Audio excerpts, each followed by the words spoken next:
नमस्कार. चला तर आज बनवूया मस्त असं उडीद वडा आणि सांबर.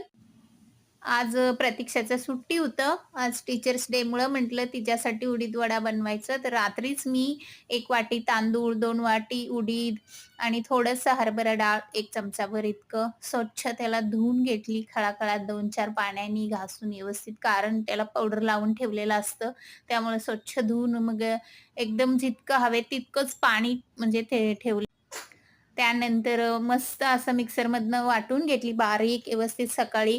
त्याच्यामध्ये चवीनुसार मीठ, सोडा टाकून त्याला व्यवस्थित हलवून घेतली. त्याच्यानंतर मग सोडत आहे, पण थोडंसं पिठामध्ये गडबड झालं.